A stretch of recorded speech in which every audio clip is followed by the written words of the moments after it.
I want those calls, but right now it's my pleasure to welcome back to the Simon Conway Show, Senator Rand Paul. Senator, how are you? Very good, Simon. Glad to be with you. It's good to talk to you, my friend. So you're coming back to Iowa. Yeah, fancy that. Coming back to Iowa. I was coming to see you. Are you going to be up in Cedar Rapids? I haven't been invited, but there you go. Well, I think, journalists, there's sort of like some kind of special list where you're persona non grata. Yes, I think so. So we thought we'd talk to you early anyway. So clearly you're not worried about dispelling any presidential rumors, which obviously people in your position turning up in Iowa, it immediately starts the tongues wagging. Well, I hadn't thought of that. When you go to Iowa, people will talk about running for president. Yes, it happens. Simon, it's amazing. I'm just hearing this.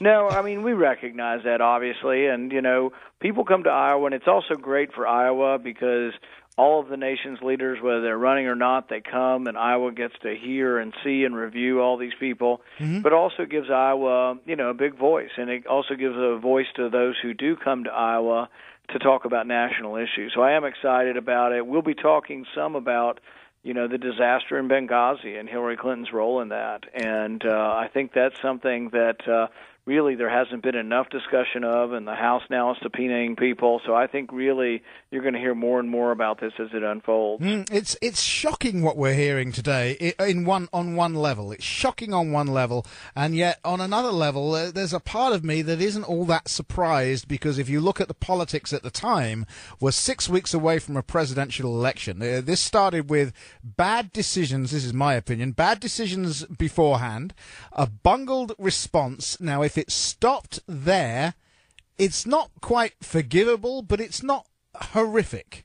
It becomes horrific when this massive cover-up, which is clear we've been subjected to, takes place, and the only possible reason, the only thing that makes sense is we were 6 weeks away from a presidential election. Nothing else makes sense. Why cover it up? Yeah, and I've never been certain of all the cover-up, why there would be a cover-up and what's the reasoning for doing it. The biggest thing that's always concerned me were the decisions made leading up to it, over the 6 months to a year in advance, that, a 16-person security team was turned down. The security team themselves requested to come. The ambassador sent cables to Hillary Clinton. And so when she came before the Foreign Affairs Committee, I asked her, did you read the cables coming from Ambassador Stevens? And she kind of looked haughtily over and said, well, I'm very busy, and I get millions of cables. And my response was, I don't think we expect you to read every cable from Bulgaria or Estonia, but from Libya, yes, I do. I fully expect the Secretary of State, when the ambassador says, we're in danger here and we need more security, I fully expect that the Secretary of State should read that cable personally. Well, if you've got a cable coming from an ambassador in a place like Libya and how fired up that was, it's almost impossible to believe that the Secretary of State isn't reading that cable, to me. Yeah, I think it is. It is difficult to believe, but in either case, it would be a dereliction of duty. If she read the cable and didn't respond, that's someone you don't want leading any department of your government, much less making decisions of life and death. If she didn't read the cable, and I think that's also an incredible mistake, too, because, part of leadership is triaging and saying, this is how my time should be spent, this is what I need to read, and if I have an assistant reading cables, I need to tell them, look, if it's coming from Iraq, or Libya or Yemen, it needs to be on my desk that day. And I read any kind of, particularly anything to do with security, I read it that day or within a few hours. Much less saying she never read the cables from Benghazi. Absolutely inexcusable. The other thing that's inexcusable is Americans in trouble overseas. And we're hearing various levels about military being told to stand down, literal lies about the length of time it takes to get a couple of F-16s overhead, just literally to make some noise. That would have scared people away. That didn't happen. And the excuse for that is, well, we couldn't get there in time. Or I was unaware that the terrorist had given us a timetable. Well, and here's the other thing about it. Let's say F-16s are hard to use in the city. I think that's a reasonable argument. How about the AC-130 gunships? Where are they? And my understanding is they may have been in Germany. That's 9 hours away. If they are, well, maybe they couldn't get there, but how come they were 9 hours away? Someone made a command decision, and a decision that is inappropriate for where they need to be deployed. The other question I have is, why was the embassy at all under State Department control? It should have been like Baghdad. I think Libya is a lot more like Baghdad than it is Paris. Mm-hmm. You know, in Paris you have 2 Marines and 3 or 4 security guards probably. I don't think Libya is like Paris. In Baghdad, there's 17,000 people protecting the embassy, and it's under the control, I believe, still of the military.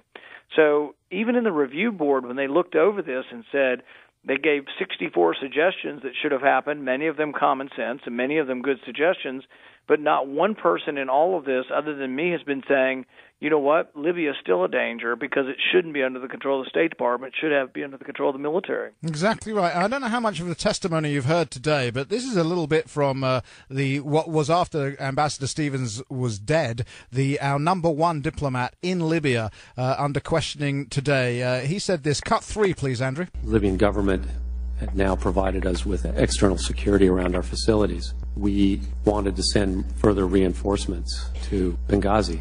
We determined that Lieutenant Colonel Gibson and his team of special forces should go. People in Benghazi had been fighting all night. They were tired. They were exhausted. We wanted to make sure the airport was secure for their withdrawal. As Colonel Gibson and his 3 personnel were getting in the cars, he stopped and he called them off and told me that he had not been authorized to go. Lieutenant Colonel Gibson was furious. I had told him to go bring our people home. That's what he wanted to do. This stuff is mind-blowing, isn't it? Yeah, did Colonel Gibson say who told him he didn't have the authority to go? No, we don't have that, no. And I think that's, our staff's reviewing it, and I've been doing a lot of things today and haven't been able to see all the hearings. But I think that's the question. Who did Colonel Gibson talk to, and who was refusing to give him authority to go from Tripoli to Benghazi? And, that's really the chain of command. And if that chain of command works all the way up to the Secretary of State, I think that's a real problem. It really is, isn't it? We're in the middle of a conversation with Senator Rand Paul. He's going to be in Iowa this coming Friday up in Cedar Rapids. If you've got tickets, you're going to have a good and informative time. There's no question about that. One of the most disturbing things for me was at Andrews Air Force Base. The Secretary of State and the President are there to greet our fallen, our returning dead. They're standing in front of those caskets, draped in the Stars and Stripes, and Hillary, in particular, the Secretary of State, starts blaming a video. She said this. Cut 10, please, Andrew. We've seen rage and violence directed at American embassies over an awful Internet video that we had nothing to do with. Now, I do not like using the term liar when I'm talking about somebody as senior as the Secretary of State or the President, but that was an out-and-out lie, and she knew it. Well, here's the question: is why perform all this prevarication? That's another word you can use, Simon. Why do all of this? What is the intent? Was it because they didn't want to say that a terrorist attack happened before the election? The other possibility, and I asked her this question during the hearing, is a week before the attack that killed the ambassador, a Turkish ship left Libya and went to Turkey and was loaded with arms. The question is, what was the CIA annex doing there? Was it involved in facilitating guns through Turkey to Syria? She acted as if she'd never heard the question before, even though it's been reported in the New York Times, Fox News, and several other sources. She acted as if she'd never heard of it, but it turns out there are now reports saying that she was involved with discussions about guns to Syria, and that she was a strong advocate of sending guns to Syria. So my question is, what was the CIA annex doing, and did that have anything to do with the attack? Do you think we're ever going to get to the bottom of all of this, Senator? Well, the House has subpoena power, and I think if I were them, I would ask, who told Colonel Gibson that he couldn't go to Benghazi from Tripoli? That person needs to be subpoenaed, and then who told that person? And I say you work your way up the chain of command, And my guess, at some point in time, you're going to find the Secretary of State involved in the middle of this. They're trying desperately to protect the Secretary of State, aren't they? Because the Democrats see her as their presidential candidate in 2016, and they truly believe if she runs, she wins. Well, we'll see about that. The thing is she hasn't answered really fully these questions. We're going to see whether or not she's willing to stand in front of the public and answer the question, why did she not send security in advance to Benghazi when she was asked repeatedly? Why did she send, $100,000 for an electrical charging station to green up the embassy in Vienna when she turned down $100,000 for a plane to help them get about the country in Libya? Why did she waste $80 million on a consulate in Mashar al-Sharif in Afghanistan that will never be used? Why were these decisions occurring under her watch? And then ultimately the question is, why weren't the troops allowed to be transferred from Tripoli over to Benghazi when they were needed in an emergency situation? Who made that decision? Was it the military, or was it an override from the Obama administration? You can't imagine it's a military decision because of well, no, because it Americans in trouble. We always go get them. Yeah, Colonel Gibson sounds like, from the description, was upset about not being allowed to do it, so it obviously didn't come from him. I don't see a general above Colonel Gibson without a politician get involved saying, don't go help our Marines. I don't see it happening. I agree with you completely. Marines are the kind that don't leave anybody behind. Yep. I don't see this coming from the military.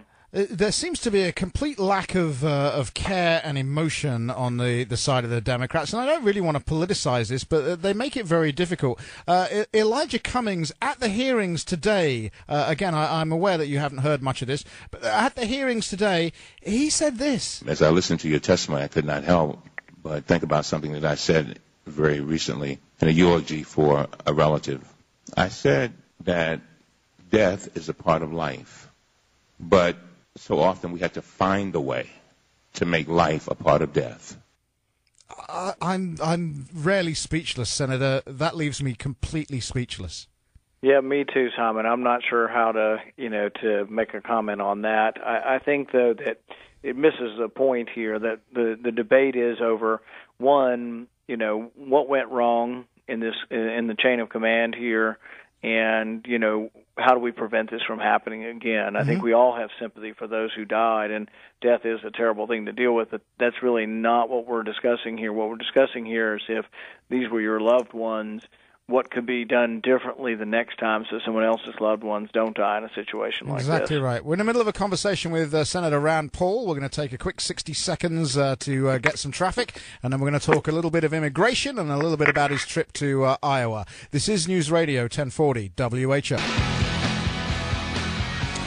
All right, we're talking to Senator Rand Paul right now. We've dealt with a little bit of Benghazi. That's going to continue, and he's already given us a preview. He's going to be talking a little bit about that on Friday night up in Cedar Rapids when he's back in Iowa, and we look forward to welcoming you back to the States, sir. Let's talk some immigration, shall we? You and I think, are largely on the same page, which is we got to do something. You said this short while ago. Cut 12, please, Andrew. I want to be constructive in making the bill strong enough that conservatives, myself included, conservative Republicans in the House, will vote for this because I think immigration reform is something we should do. In this bill, I'm worried, though, and this is similar to what Senator Johnson said, that it says, well, you have to have a plan to build a fence, but you don't have to build a fence.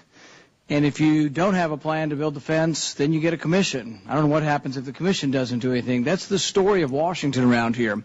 To me, it's a little bit like Obamacare. And I hate to bring that up, but 1,800 references to the secretary shall at a later date decide things. We don't write bills around here. We should write the bill. We should write the plan.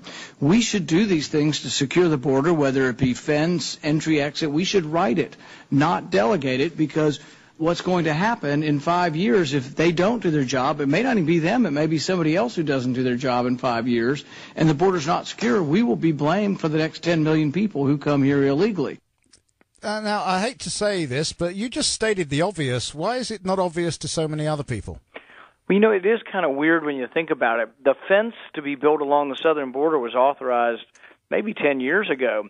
So the big advance of this bill is we're now going to have a plan on how to build a fence. Well, we already authorized it 10 years ago, and there's no plan. Mm-hmm. And then they say, well, if the plan has to commence, they have to have commencement of a plan. But then if they don't do what they're supposed to do, they get a commission. And I guess the commission then writes a report, and then I guess the report makes a plan again. I just don't know where. We're writing an amendment to this that we call trust but verify. Mm-hmm. In our amendment, we're going to make the work visas that we give to these undocumented workers, we're going to give them work visas gradually over several years, but it's dependent on Congress voting every year on whether the border's secure. We're going to tell them each year how many miles of fence they have to build.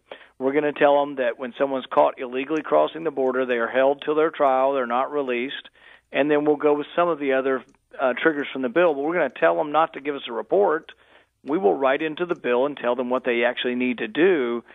That is the problem around here. Obamacare ended up being 20,000 pages of regulations written by unelected bureaucrats. Dodd-Frank is nearly 10,000 pages of regulations written by unelected bureaucrats. We can't turn this over to the unelected bureaucrats and expect them to do the right thing. Senator Cruz is going to bring out an amendment to say anybody in the country illegally after the new law takes effect will not have any path to citizenship. Is that something you would support?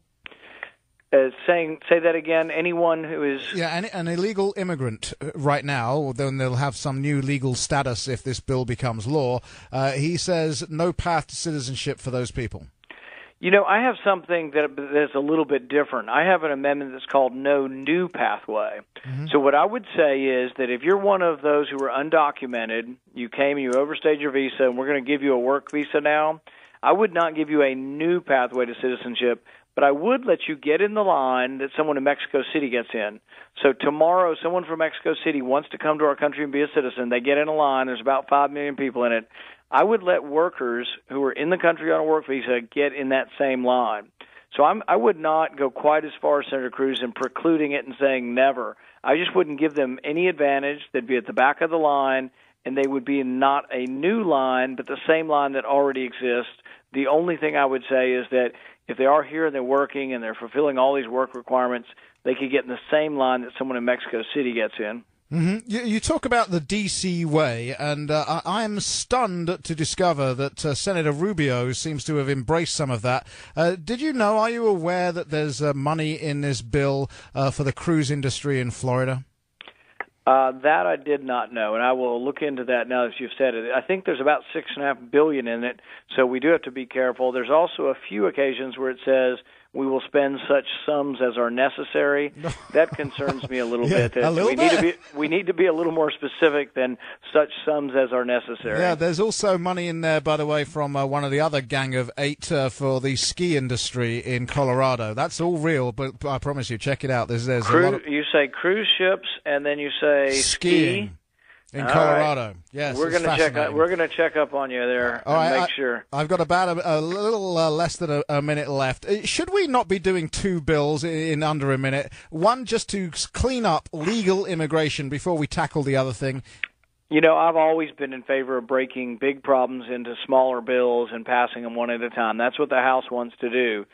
In the Senate, they're dead set on one big bill, so I'm going to try to have amendments to make it a better bill. The House is still dead set on multiple bills. Mm-hmm. Of the multiple bills, let's say comprehensive immigration reform could be made into 10 bills. There are probably 5 or 6 that I can support, and there's probably 5 or 6 that could come out of the House that I can support very easily. We could get those done. The Democrats don't want that because they want to put stuff in there that's not very popular, and that's the real sticking point. And so that's the question. Can we get there? But right. I want to be constructive. I do not want to close the door and say we're not going to do anything, because illegal immigration is driven by the fact that our work visa program doesn't work. The farmers are bringing in 500,000 people to pick crops, but only about 60,000 of them are coming in with a work visa. I completely agree that we need to amend immigration, and we need to deal with our illegal immigrants who are here, and we do need to some kind of path to legalize them. I agree, but we got to do it the right way, and I don't think this bill comes close. Senator Rand Paul, thank you so much for taking the time to join us. Have a safe trip to Iowa. We look forward to welcoming you back to our state, sir. Thanks, Simon. Take care. Talk to you again soon. News Radio 1040 WHO.